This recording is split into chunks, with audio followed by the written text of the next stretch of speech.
قوة إلا بالله العلی العظیم۔ اعوذ باللہ من الشیطان الرجیم، بسم اللہ الرحمن الرحیم۔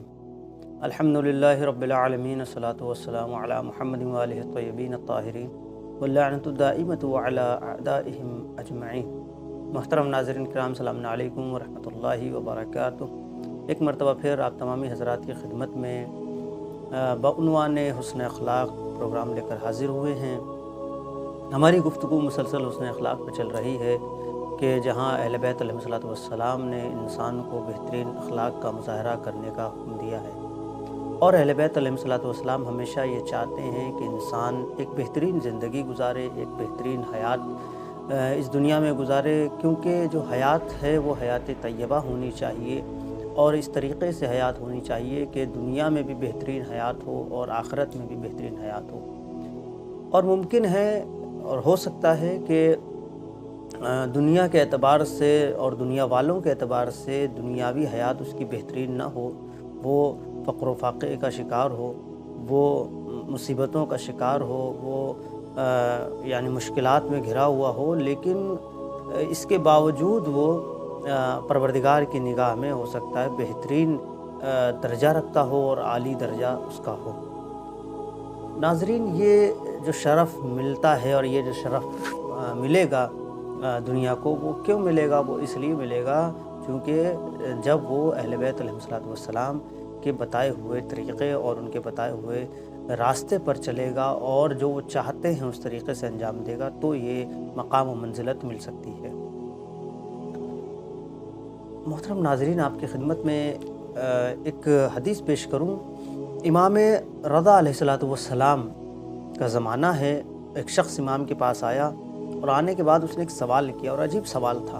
امام سے کہتا ہے، یا ابن رسول اللہ، ما حد حسن الخلق، حسن اخلاق کی حد کیا ہے؟ یعنی حسن اخلاق کی حد ہم کس چیز کو سمجھیں کہ یہ حسن اخلاق ہے اور یہ اس کی حد ہے؟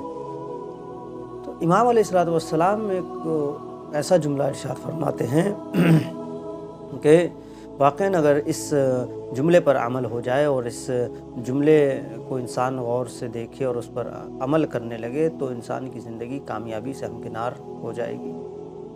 ناظرین، امام فرماتے ہیں اس سوال کے جواب میں کہ ان تعطِ الناس من نفسک ما تحب، اے آنے والے، تو نے یہ سوال کیا کہ حسن اخلاق کی حد کیا ہے، سرحد کیا ہے، تو یہ سنو کہ حسن اخلاق کی سرحد یہ ہے کہ ان تعطِ الناس من نفسک ما تحب، جو تمہارے نزدیک جو سب سے پسندیدہ ہے، جو تمہیں پسند ہے، وہ لوگوں کو دے دو۔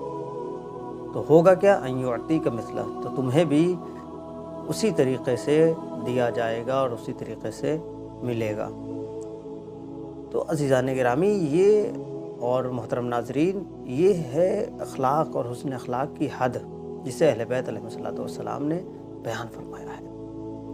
اور واقعاً اگر ہم اور آپ اس مرحلے میں اتر آئیں اور اس بات پر آمادہ ہو جائیں کہ جو اہل بیت علیہ الصلوۃ والسلام فرماتے ہیں کہ جو تمہیں پسند ہے وہ دوسروں کے لیے پسند کرو، جیسے کہ ایک مقام پر امام صادق علیہ الصلوۃ والسلام کا بھی یہ قول ہے کہ جو تمہیں پسند ہے وہ دوسرے کے لیے پسند کرو، اور جو تمہیں ناپسند ہے وہ دوسرے کے لیے ناپسند کرو۔ اگر یہ والی کیفیت دنیا میں اور معاشرے میں پھیل جائے تو پھر بہت ساری چیزیں اور بہت ساری خرابیاں ختم ہوتی نظر آئیں گی۔ ناظرین، ایک مقام پر امام علیہ الصلوۃ والسلام ارشاد فرماتے ہیں،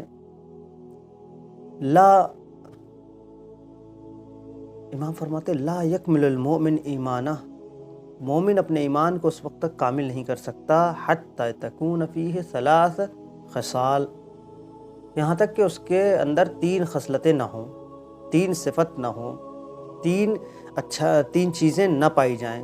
پہلی خصلۃ من ربک، ایک وہ خصلت ہے جو اس کے پروردگار کی اس کے اندر ہوگی، بہت بڑی حدیث اور بہت اہم حدیث ہے۔ ایک خصلت وہ ہوگی جو پروردگار کی خصلت ہوگی لیکن اس کے پاس پائی جائے گی۔ وخصلۃ من نبیک، ایک خصلۃ من نبیہ، اور ایک خصلت وہ ہوگی جو اس کے پیغمبر میں پائی جائے گی اور وہ اس شخصیت میں اور اس انسان میں پائی جانی چاہیے۔ وخصلۃ من امامہ، اور ایک خصلت اس کے اندر امام کی پائی جانی چاہیے. یعنی کسی بھی مومن کا ایمان اس وقت تک مکمل نہیں ہوگا جب تک یہ 3 خصلتیں اس میں نہ پائی جائیں. ایک خصلت الہی، ایک خصلت نبوی اور ایک خصلت یعنی امام. کیا ہے؟ پھر امام فرماتے ہیں فَأَمَّا الَّتِي مِن رَبِّهِ، وہ خصلت جو اس کے پروردگار کی اس کے اندر پائی جانی چاہیے وہ کیا ہے؟ فَكِتْمَانُ السِّرِّ، وہ ہے راز کو چھپانا. چونکہ اللہ ستار العیوب ہے تو وہ کتمان السر، یہ پروردگار کی صفت ہے کہ وہ ہر ایک بندے کے راز کو جانتے اسے چھپائے ہوئے ہے. تو یہ والی صفت ایک بندے میں ہونی چاہیے تب اس کا ایمان کامل ہوگا. کیا ہے؟ کتمان السر. یہ اخلاق کی ایک یعنی وادی ہے، وہ راز کو چھپانا ہے. دوسرا کیا ہے؟ دوسرا ہے جو اس کے پیغمبر کی صفت اس کے اندر ہے، وَأَمَّا مِن نَبِيٍّ فَمُدَارَاتُ النَّاسِ. وہ کیا ہے؟ وہ انبیاء کی صفت میں سے ہے. کیا ہے؟ کہ لوگوں سے اچھے سے میل جول رکھنا، لوگوں کے ساتھ اٹھ بیٹھ کرنا، لوگوں کے ساتھ لوگوں کی خیر خبر لینا، یہ نبی کی صفت میں سے ہے. پھر اس کے بعد فرماتے ہیں وَأَمَّا مِنْ إِمَامِهِ، اور وہ صفت جو اس کے امام کی ہے، مدارات الناس وہاں پر ہے. اور دوسری وہ پیغمبر کی صفت ہے، یعنی لوگوں سے کیا اچھے سے ملنا ہے، ان کو معاف بھی کر دینا ہے، ان سے جو ہے ان کے لیے امر بالمعروف بھی کرنا ہے. یہ ان کی یعنی صفات ہیں. اور جو امام کی صفت ہے وہ کیا ہے؟ فالصبر علی البأساء والضراء، مشکلات، مصیبتوں اور مسائل پر صبر کرنا ہے، وہ ہے امام کی صفت. تو جب یہ ساری صفتیں اور تینوں صفتیں انسان کے اندر اکٹھا ہو جائیں گی، یعنی اللہ سبحانہ و تعالیٰ کی ایک صفت، ایک پیغمبر کی صفت اور ایک امام کی صفت، تب انسان کا ایمان مکمل ہوگا اور پائے تکمیل تک پہنچے گا اور اسے ایک حسن عطا ہوگا. تب انسان ایک بااخلاق اور بہترین انسان ابھر کے سامنے آئے گا. محترم ناظرین، آج کی گفتگو یہیں تک تھی. انشاءاللہ کل ایک دوسری گفتگو کے ساتھ حاضر ہوں گے. تب تک کے لیے آپ کی خدمت سے وداع چاہتے ہیں. السلام علیکم ورحمۃ اللہ وبرکاتہ.